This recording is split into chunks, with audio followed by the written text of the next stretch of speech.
Em Rusciano and Michael Lucas. Is there something you know that we don't know? Is someone coming for our pussy? This is Emsolation. That is the most ridiculous thing I've ever said. Oh, I didn't think of that. Fuck, that's what I've been getting wrong. And just remember, if it's too fatty, just heat it up. You're in Emsolation. If that's not in a promo somewhere, I don't want to live anymore. Hello, welcome to Emsolation.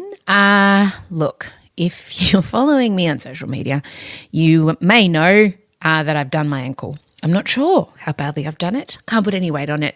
Elio was about to fall down the stairs, so I ran down the stairs to stop him from falling down the stairs, and then I fell down the stairs. But I did manage to envelop his entire body with mine. So I hit the ground, unfortunately, at a really bad angle on my foot, and I was very sooky. I cried on the ground.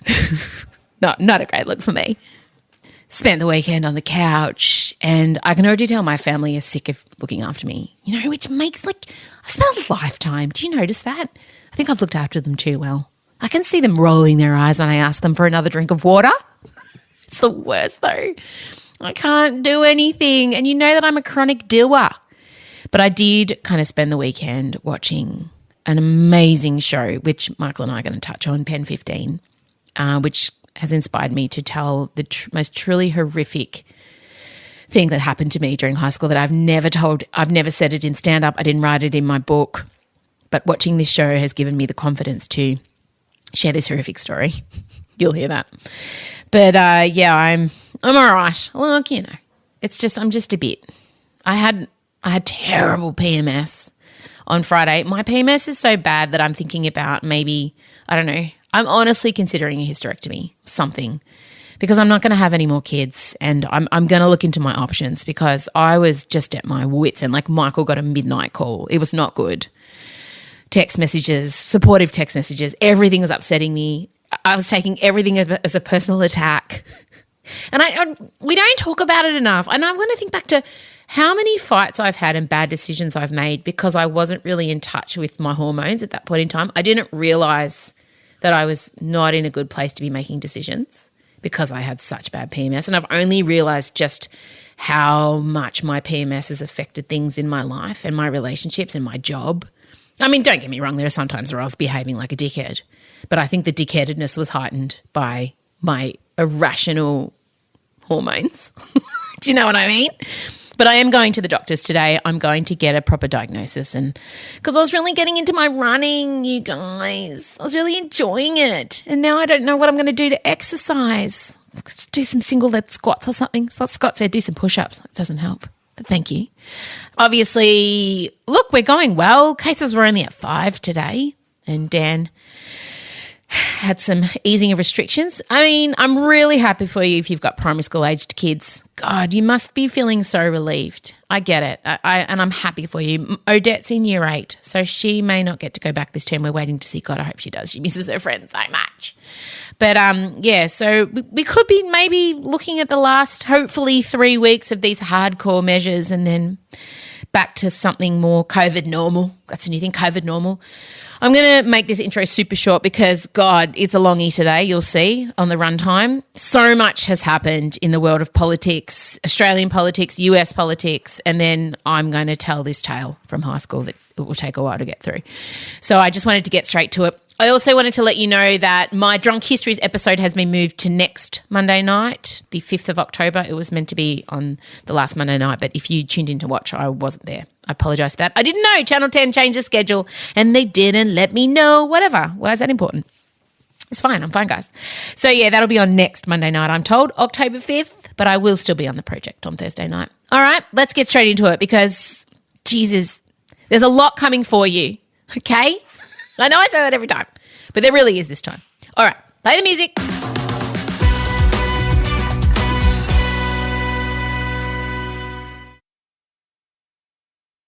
Em Rusciano and Michael Lucas. This is Emsolation. Oh my God, it's another explosion. I've had to stop us having a conversation before this started because there's so much to talk about. Michael Lucas, welcome. Oh, thank you. Just take a deep breath. This is the second time. I know. It begins with a torrent. It's like a dam bursting. But, I mean, it was a hell of a weekend of political news in particular, so it makes sense. Jesus Christ. There's so much to get through. I mean, and I spent so much of it on the couch because obviously I've done my ankle. I don't want to talk about it. So I had to sit on the couch and I just consumed everything all weekend, and obviously the text messages were flying between us. We have so much to talk about. Obviously the first thing, and all of Emsolation listeners have contacted us on various platforms saying, oh my God, Jenny Mikakos. Jenny. Jenny Mikakos. We were there with her on the dark night when she did the drunk texting, and I think she might have had a darker night since then. I think she did. I'm not going to lie, like I had alerts on her Twitter for the weekend, because I was like, if there's a weekend where Jen's going to have a little Pinot and a little bit of a purge, this could happen. A Pinot and a purge could happen. Mikakos let us down though. But, I mean, obviously she had a pretty, let's say contentious tenure, and especially during the Rona, because if you recall, the first time I really became properly aware of Mikakos was when she criticised Missy Higgins' dad. That's right. Yes. Burst to attention. It was a hard one because she went the big tough move. I cannot believe that someone would show symptoms, and tell you what, doctors slammed her down. That really, they were not happy with that. Well, Dr. Missy Higgins' dad slammed her down. Like Mr. Oh, but he was backed up. He was backed up by a lot of 100%. And he was right. And he's like, excuse me, lady, I didn't meet your criteria for testing. I just had a little bit of a sniffle. So can you just back off? But specifically naming him too was pretty shitty. But yeah, the Healthcare Workers Union just last week called her breathtakingly incompetent. Oh, I know. Shit. And when they heard about her quitting, the Healthcare Workers Union tweeted, Mikakos' resignation welcome. We hope to engage with a new health minister to put a stop to bizarre decisions to contract out public hospital cleaners and other non-clinical workers during a pandemic and replacing them with dodgy outsourcing firms. They made it clear where they stand. They've taken a leaf out of the M. Russiano book of communicating their thoughts. Well, I think they had a Pinot and a purge. Jesus Christ. But also that run of, she did her testimony, said she didn't remember, had no knowledge of anything, and then unfortunately there was a film press conference the month beforehand where security guards were openly talked about, and that was all over the news. And then to sit there, oh man, and see Dan's testimony when Well, let's take it back. Let's take it back, because people might not be as au fait as us. And that's probably healthy. We just want to say, if you don't know all the details of this, it's because you've got good life balance that we lack. So Dan in the inquiry said that after a meeting on April 8th, Jen was put in charge of hotel quarantine, right?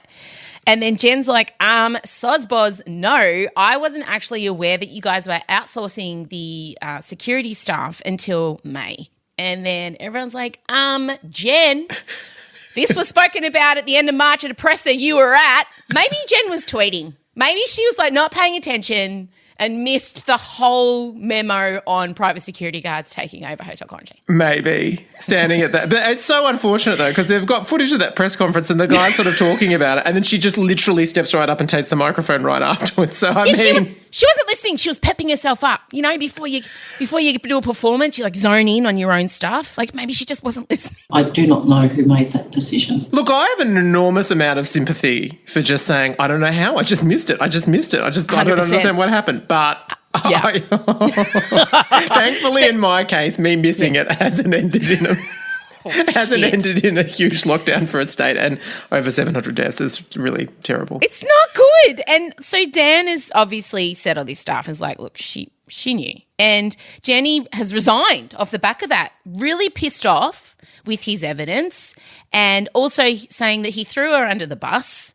She doesn't want to leave the job unfinished, guys, but the fact that there are elements in it that I strongly disagree with, I believe that I cannot continue to serve in his cabinet. My integrity is in question. Oh, and then that also, when she resigned as well, apparently she rang him unanswered. So she just sent a text message, which I don't think he responded to. No, I mean, just brutal. That. And this is like, she's been in Parliament since the late 90s, hasn't she? Yeah. Oh. Yeah, you know that she grew up in Northcote. Yeah. And she was the youngest person elected to the Northcote Council, which doesn't exist anymore. Like, she's been around forever. Politics is her legitimate life. But the thing that, I mean, we have so much to talk about, those text messages, oh my God, and Dan's press conference on Sunday, oh my God. But the thing that gets me is the statement, I've never shirked my responsibility for my department, but it's not my responsibility alone. Like, she's just contradicted herself in one sentence. It's almost like there's a responsibility pie and every person's only happy to eat one piece of the pie, but no one is willing to step up and go, oh, I'm going to take the whole pie. The whole responsibility pie is mine. I mean, if that, there's a few people going, I actually genuinely didn't think we were eating pie. I just didn't. I thought something else was on the menu altogether. I didn't even know. What's a pie? I don't even know what pies are.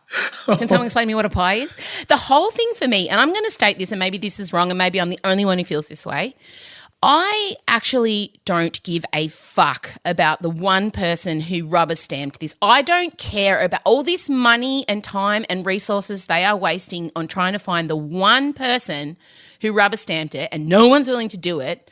I believe that it was many people. And I think the many people all know this, and so they know that with this witch hunt or whatever's going on for this one supposed person who went, yep, let's use bloody private security. I don't think that person exists, Michael. And I think everyone knows it. And at the end of the day as well, I mean, New South Wales has also had infected security guards. It was also the contact, like it was a whole lot of shit had to go wrong. But it has turned into this weird, we will pin it on the one person who we can say, which feels a bit sort of false. Don't you think if the majority of Victorians were surveyed, they'd be like, yeah, I don't want you to waste millions of my money on that inquiry. Like, you fucked up. All of you fucked up. Just own it. I feel like most Victorians would say, just fucking make sure you fixed it. Whatever. Just fix it. Don't let it happen again, dickheads. Honestly, all of this desperate finger pointing and wanting to, fuck off. Like, if you're listening and, I did get a message from Kath Andrews, by the way. How quickly your tone changed. At one point you were like the judge running the inquiry. Look, fuck off, all of you. And then, I got a message from... I did, yes. Dan Andrews' wife, she heard our podcast last week and thanked us for being, so kind to her, and also thanked me for picking a flattering shot of her to post in our social media. So that's all. That's it. That's nothing. We need to declare we will still run the unbiased 100%. Commentary that you have come to expect. Totally unbiased. Old O'Brien, is that his name, Michael O'Brien? Yeah, you can never. We have been in this lockdown for so long. He comes out every single day, and you've never remembered his name. Yeah, but all he does is just complain. I would have more respect for him if he, didn't look like a cast member of Lord of the Rings, but that aside, also gave me an alternative. All right, you're going to shit on what Labor are doing. What are the Liberals offering up? He hasn't given us one alternative. Oh, it's also the sense that every time he gets a soundbite, he's really rehearsed like the line he wants to give. So he's pretty proud of it. He comes out going, the toxic disaster isn't the disease, it's Labor's lies. And you can feel that kind of pride that took him 45 minutes. I don't know. I really just want to categorically state to anyone listening for the Labor Party, I don't care. Just get on with it. Get on with it. We did have a few easing of restrictions to our Melbourne listeners. Congratulations. My husband can now go riding past 9 p.m. Unfortunately, none of them really impact you. None of them impact me. But I'm happy for everyone who has primary school aged kids. I know that if you were trying to work from home and school your kids, if your school wasn't offering a remote learning program, I have been in the situation where I'm not quite sure what's happening with the childcare and I have work on and I need to work to support the family, and that breathtaking fear of what the fuck am I going to do with my kids is something it's something I'm very intimately acquainted with. So I know that so many people would have heard this news and gone, oh yes. My God. And women, especially women, there was this study that showed a high percentage of women were considering having to quit their careers to support their kids' online learning if this didn't come to an end soon. So, this pandemic is really adversely affecting women especially. So I think that this is great news. So well, that's good. And very gallant for someone who, literally, you don't even have a pool within 5Ks. It did nothing affected you. Oh, you can swim outdoors now, you shit. So true. jealous. I've never been jealous of you being able to swim through children's wee in my life. Now, before we said everything we want to say about what's happening with Dan and Jenny? Have we missed anything? Oh, yeah, I think so. I mean, ultimately, it just made me think politics is not the game for me, even though I do sit here thinking, you know what, I could do a better job than these guys. Seeing the end of someone's political career, however warranted, like that, just, oof. Well, there is something we need to discuss, and you and I were debating it. Dan's decision to say he thought that the resignation was warranted, but not saying why. Yes, an appropriate decision. Jenny Mikakos resigned this morning. I believe that was the appropriate course of action for her to take. Why? Well, not tell you. And trust me, 15,000 million reporters asked him that question in 29 million different ways, and he battered them all off. Like, there was no answering that. But I didn't think – you felt like he needed to say that. I don't think he needed to say, like – well, not that he needed. I felt like he wanted to frame it as though, well, that takes care of that drama then. He wanted to put a cap on it, saying we had this inquiry, someone has been sacked, actions have been taken, and him saying it was appropriate is sort of a way of doing that, maybe. But he must have known he would have to have explained why he thinks it's appropriate. Yeah, I know. It was really frustrating, although at the end of the day, the headline just ended up being – I think it was appropriate. So I think he knew, he saw the quote, he saw the headline, and he wasn't going to give one syllable more than that, and did not. I know. And I think, can I just, if any reporters listen to this, I don't know why they would, can you stop with the gotcha, tactics? I'm so tired of people trying to trip him up. I mean, what has happened? I just want journalists to get facts. I don't want them all to ask the same question in the hope of being the first to the poll, The first to get Dan to say something, or the first to get him to explode. Yes, there is a bit of a culture of that, but also there's Samantha Maiden on news.com did this amazing breakdown of explaining why it was likely a police decision that led to it, and it was just such compelling and really well researched, well thought out. There's some really great reporting on it as well. Totally fake news. There is a lot happening at the moment with our favourite topic, which is US politics. And regular Installation listener Jamila Rizvi has requested that we do a special election edition of the podcast. So I feel bad that we can't stop talking about it, but I do think it is worth saying that in the past week to a week and a half, this is in America politics alone, we've had RBG's death. We've had Breonna Taylor.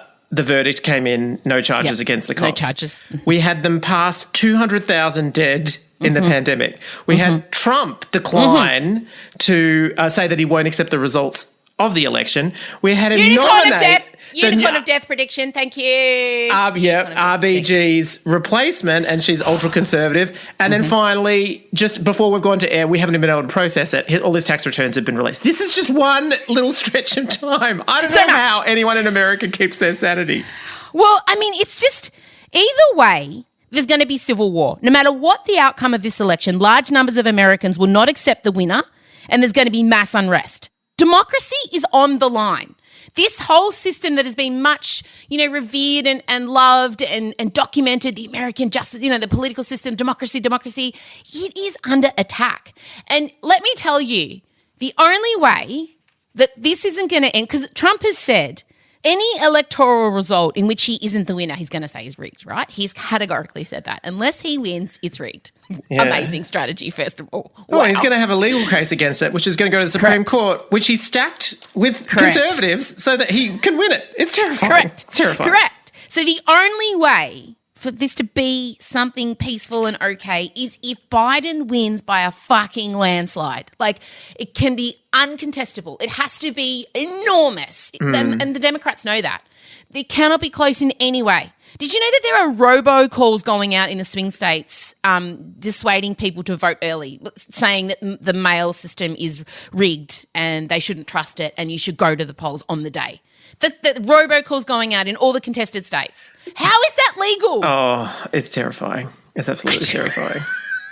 And you know what else is the problem? Is we're not going to get the result on November 3. That's not going to happen. We'll be going through Christmas without any results, probably. Correct. And the long wait will just give Trump time to drum up a frenzy on Twitter. He's going to go ham. Wild conspiracy theories. Can you imagine? It's just... The amount of time he's going to have to muddy the water between the vote, the results coming in and then being tallied is mind-blowing and terrifying. Oh, God. But we'll provide a sassy live commentary to the whole thing. Oh, my God. Let's just shift out of political gear and into puberty, shall we?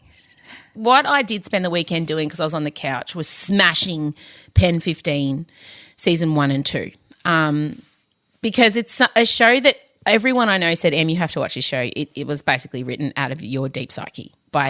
You will love it so much. It covers everything you've covered in your stand-up. You will deeply connect with it. And when people tell me that, I generally resist. Yes. Don't tell me what I like. You don't. And also there's a small creative, competitive part of me that's worried it's something that I would like to do, or I may steal or absorb it and then regurgitate it somewhere else unknowingly. Do you know what I mean? Do you ever have that? No, I've heard of that. I've heard of plenty. Often, if you speak to a writer and you recommend something and you sort of say it's so much like something you would do, then that's almost, you don't want to watch that. I don't, because if it's bad, it'll annoy you. If it's good, it'll discourage you. So Correct. there's just no way to win. But I'm glad that this one lit you up. I just want to say it lit me up. 10 out of 10 would recommend to. Oh my God, I don't know. Anyone who has been a teenager. 7th grade is going to be so amazing. It's going to be really, really good. It's going to be like the best year of our lives. Shuji, get off AOL! I was lying on the grass on Sunday. I feel like we should make a pact. Let's like do everything together. Yeah, no doubt, like all our first together, like our first kiss. Hey, Anna, did you... I was just looking for my Discman. If you were a cool teenager, if you were someone who kind of coasted through high school and was really popular and didn't have many problems, I don't know that we'll speak to you as loudly as it did to me and you, who for high school was a confusing hellscape wasteland of just pubic hair and skin and blood and broken hearts and like flat out. I found high school excruciating every single unless it was like an athletics carnival. I had like one time to shine every year. Yeah, and for me, debate. The debating was my time. You were very good at different debating. world. But you should explain as well, the show is sort of written and created. You explain it. Yeah, so there are these two writer actresses. I don't know their last names, Maya and Anna. And essentially they are in their early 30s, but they're playing themselves as people just entering middle school in America. So years 7 to 9, that's middle school, isn't it? Is that middle school? Yes. Yeah, and so they're playing themselves at 13 in the year 2000, but everyone else around them is played by an actual teenager. And one of the most incredible things about it, for me at least, is how quickly I just stopped thinking about the fact that they're 33-year-olds playing teenagers. They're so convincing in their mannerisms, everything that they do, that I completely accept it. And didn't find anything strange about them performing with actual 13-year-olds everywhere. The only times, like, if they're going to go into kiss like a 15-year-old kid and they're 33-year-old women, but there's either an adult stand-in or it doesn't happen. Like, you don't have to ever worry. It never gets awkward. And I've been really thinking about how they can push forward the romance. There's a little bit of a romance between Maya Ishii-Peters, Maya's character, and Sam, and that kind of bubbles through. And I looked up, is 17. So when they film season 3, he'll be an adult. So technically, they'll be out of Pash. You got the countdown. The thing so it's Maya Erskine and Anna Konkle play Maya Ishii-Peters and Anna Cohn, the two main characters. And Michael and I were arguing over who was Maya and who was Anna, and everyone wants to be Maya. But I just the show made me reconnect with being a teenager, and it also made me feel less kind of traumatized by all the things that happened to me. I felt really seen by these two 33-year-old women playing 13, 14-year-olds. And stuff that I still realize as an adult woman I carry deep shame about. There is an entire episode about Maya's character discovering masturbating, and like for me, and any woman listening, the first time you discover masturbating, it's just like deep shame is connected to it. Like it's kind of this, because it's not your mum and dad sit you down and go, so there's this thing that you can do when you stimulate your clitoris, and you might do it with a finger or your electric toothbrush or the side of a book or a pillow or a jet or I don't know. All do the ways now do this though? No, they don't. They don't talk you're about. On the coal face. Yeah, and it's an interesting subject, masturbation, especially with daughters. I think it's an easier maybe thing with sons to talk about because I don't know, there seems to be less shame around men wanking and women masturbating. Yeah. Even the term, Cardi B's doing her best to change that, song by song, rap by rap. Now from the top, make it drop. That's some wet ass pussy. When we were kids, American Pie and stuff like that, and male masturbation was just totally accepted as just it's a joke. part of life. No, can we just do a side caveat? Can I just do a little? Oh, okay. my God. Because we don't have a sponsor this week, I can do this. Did you know that wet ass pussy refers to the butthole, not the vagina hole? You didn't. Really? Yes. Yes. Ass pussy. Ass is it's the anus. But Because when they do the thing on the ground, you know, the twerking? yeah. Yeah, it's the wetness of the butthole suctioning to the ground that she's referring to. I don't know why I'm whispering. Everyone's going to have to turn their podcast up now. But she is referring not to the vagina canal, the vulva. She's referring to the bum. Like, Right. that's, well, according to my favourite Instagrammer, Luke Cook. Oh. But, I mean, that particular hole doesn't have the self-lubrication abilities. But I think what she's referring to is you get the juices from the front of the and then it goes up the Yeah. Okay. yeah. I mean, I'm just doing a mental, too. going through thinking, I'm does not it change saying- the fact that I have done that dance on Instagram? And I'm going to say, actually, just makes it more plausible. I mean, what I'm understanding this now is that it's a literal song title. Literal. Yeah, it's not an adjective. No.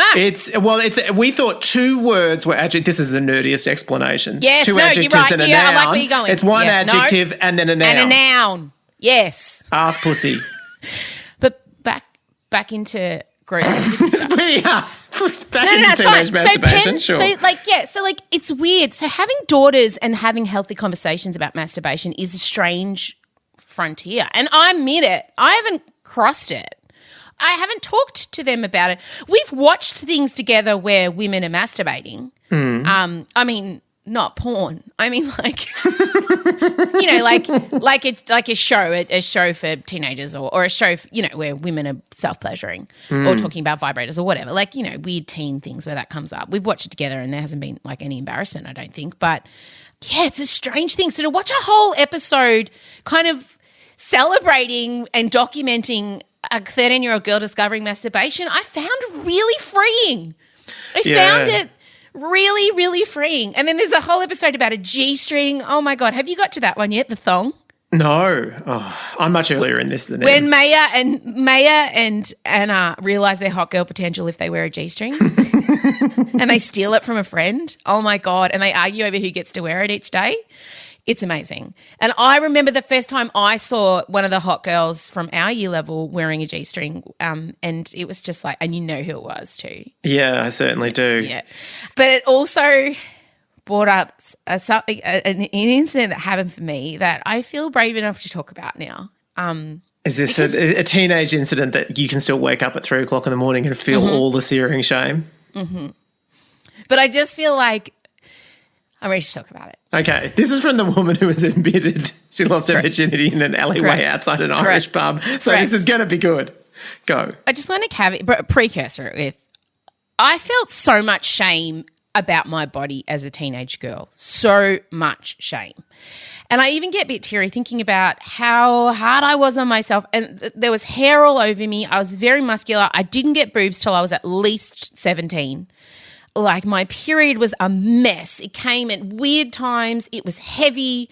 Like, I never quite got control of it. I still don't, and I'm 41. It still appears as a nasty surprise every month. And I'm like, again? And Michael, I would constantly in high school have blowouts where I'd be sitting in maths and like I'd feel like my pad was obviously and could take no more, and then I'd have this knowing I would have like a red spot on the back of my fucking white school dress, and that happened more times than I care to think about, and it was mortifying. And Mum and I didn't talk about that stuff, so I never had enough pads or tampons, and I didn't know how to use a tampon, and I was really sweaty, and so I always felt like I smelled all the time, and I was constantly in the bathrooms with the hand dryer because our school uniforms cut under our armpits really high.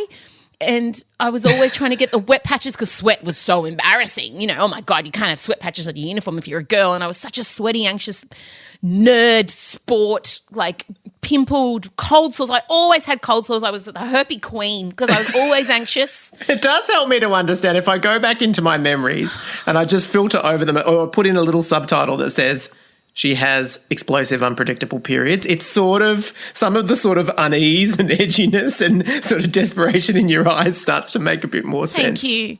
I feel really sad for her. So much of high school was desperation. Just from me, just going, please, can I not bleed, sweat, have a big snot up my nose, have a massive herpy on my face?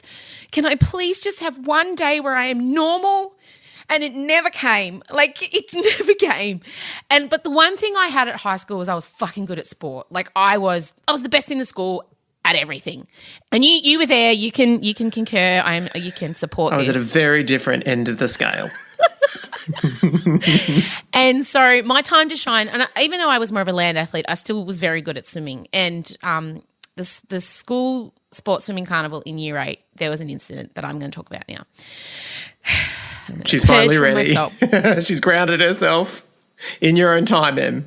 How did you approach house swimming carnivals? So at our school, we were in 4 houses like all of you, and we had our own pool at our school, and that was where the house swimming took place. A terrible little pool, as I recall. Yeah, 25 metres. Yeah, a bit dingy. Still there, still the same.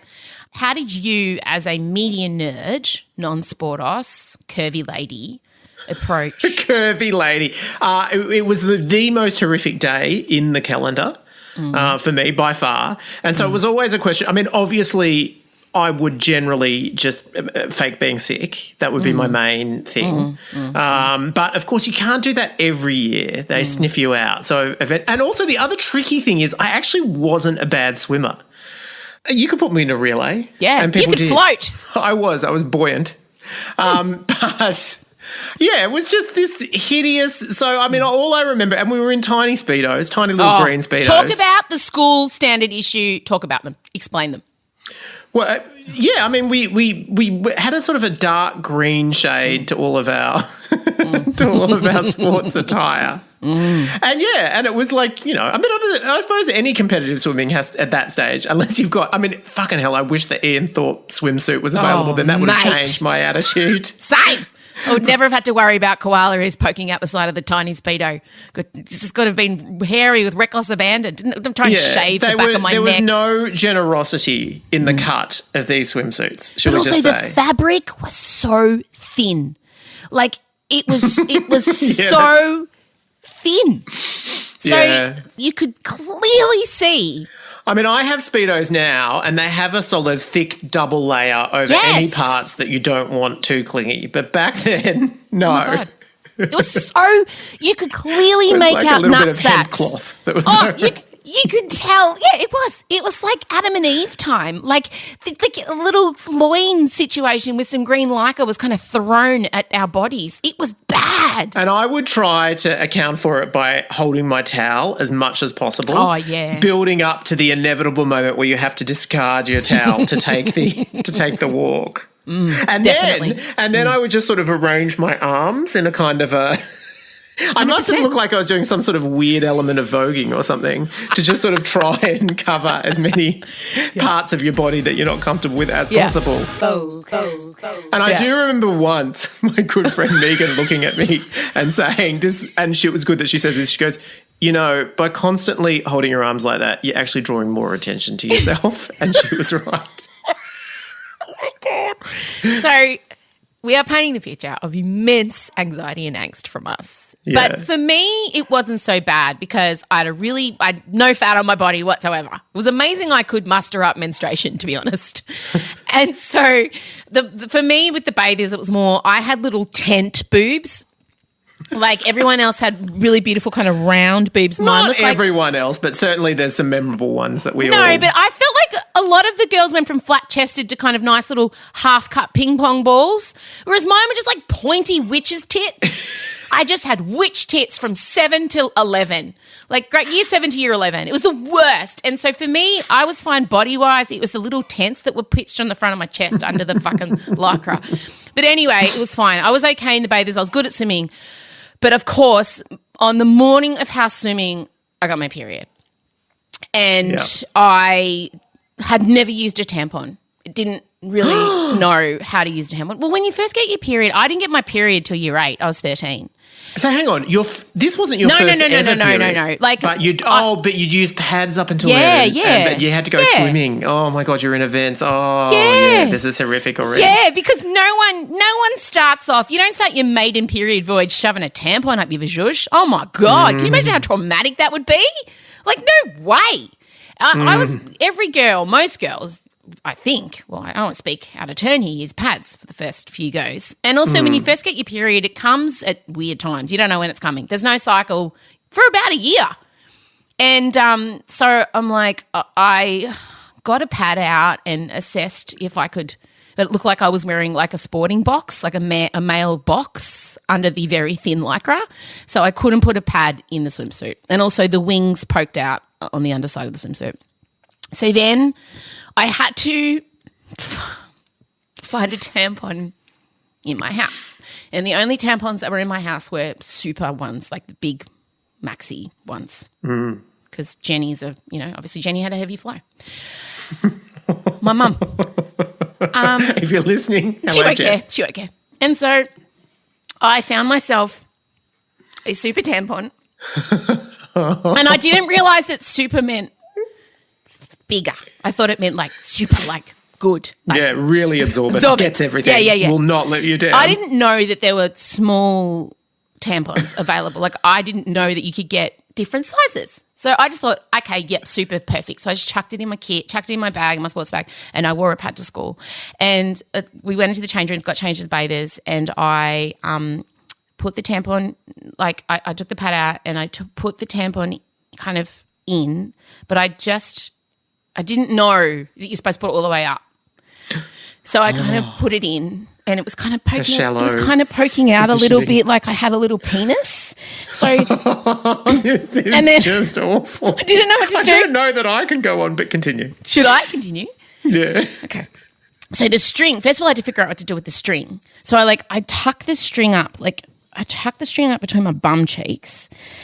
And then I'm like, it sounds so uncomfortable. Oh, it was. And it was so uncomfortable. So I kind of kept trying to ram it up.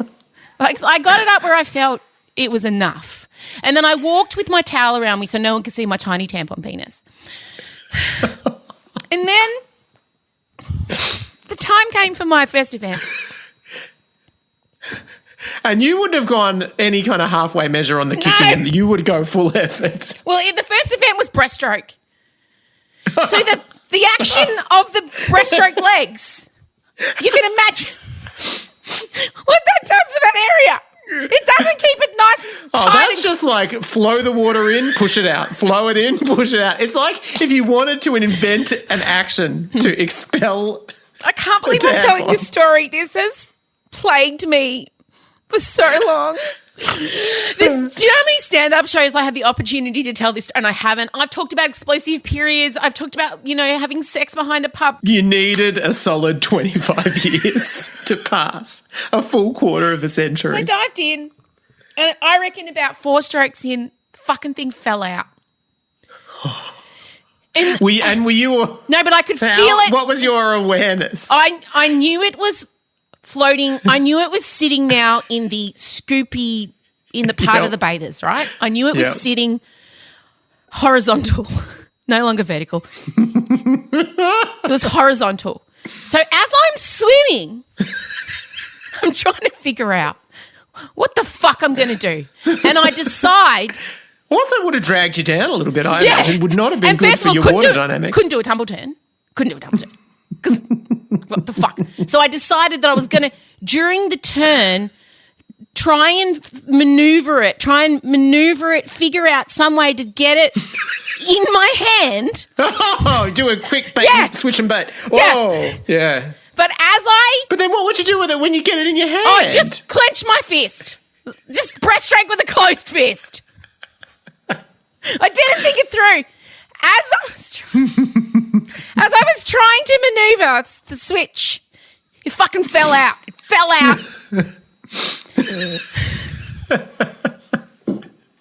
And you wouldn't have wanted to let the race down either. You still would have had to continue. I'm sure you were still keeping pretty good speed. You would have been ahead of the field. I don't know. Oh, my God. I'm so mortified right now. And because it was so full, it was kind of weirdly... So I finished the race, right? Does it sink or does it float? No, if it was floating. Oh. And I knew what it was, but it had for someone. It had gone to the corner of the pool, right in the corner, and I could see it. And I power walked over there, and I scooped it up in my hands. I just kind of leant over the pool and I grabbed it and I looked around, and I don't know to this day if anyone saw me. And I went back to the stands and I sat with that sopping used tampon in my fist. I sat there shaking, and I pulled out of the rest of the races for the day. So I was sitting there terrified in a towel with no sanitary equipment on. Not sure, like, I knew I had my period, I had no tampon, no pad, in bathers, in a towel. So I kind of had to assume this weird standing, holding the tampon, used tampon in my hand, standing in a towel, worried that there was going to be blood running down my leg at any moment. I think I can categorically state that is in the top 5 worst days of my life. Yeah. Sounds like you're still suffering PTSD. I am. I can't believe it. The weird thing is I want to know where you placed in the race. I won. What? I won. Oh, of course you won. And I beat Freya, who was an amazing breaststroker too. But I think I was only one because I was compelled to go so fast because I knew I had to go back and pick up the tampon. That's pretty good motivation. I knew I had to get to the tampon. Marciano, the sports psychologist. And as I'm coming up for each breaststroke, up, down, up, I'm waiting to hear if anyone's seen the tampon floating in the pool. You're waiting to hear the cries of, oh come on. Tap, shit, lost, tap, on. Like, because I couldn't hear every time I went underneath. So every time I'm like, I was that 25 meters of the 50-meter breaststroke race was just hell on wheels because I didn't know where the tampon had ended up, how it was floating, where, if someone had seen it come out of me. And also the horror of you going to the other side of the pool, like you're leaving it to God knows what. Leaving it to chance. But I think the sheer power from my frog kick launched it into the corner where it thankfully stayed, and I was able to quickly rush back. Yeah, and look, you know what? If we're going to concentrate on the silver lining then, the fact that someone, the fact that a Mark Englefield or a Regan Brown didn't come up from a race with a very full used tampon on their face, you can be thankful for that. Oh, my God. So there you go. There's this show, this Pen 15, which is penis, obviously, hilariously. Yeah, in calculator speak. Has given me the strength to address that traumatic experience out loud. I can't recommend this show enough. It will make you feel everything, and we need that at the moment. It is beautiful. It is heartfelt. It has filled the Schitt's Creek void. Thank you very much to Maya and Anna for everything. We need to end the podcast now. By season 3, you're running low on stories. I have so many. I mean, we haven't even talked about, oh my God, I can't even. There's so many stories. I have to go now. I can't actually go on. I can't. You need to go and heal. I can't. You've expelled the story. I can't even. Much as you expelled the tampon at the time. Hateful.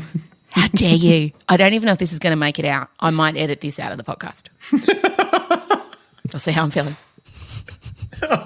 You got to you got to leave it in. We'll see. And see you later. Bye-bye. Goodbye. This is Emsolation. Okay, I've obviously decided to leave that story in, the story that you've just heard of the pool and the floating tampon, because here we are. I genuinely have to go and have a little rest. I hope it didn't trigger you, But I just feel like this show, Pen 15, obviously you all have to go and watch it now. Like, I'm demanding you do it. We need to be able to discuss this when we do live events. Michael and I need to be able to seamlessly discuss with you guys episodes of Pen 15.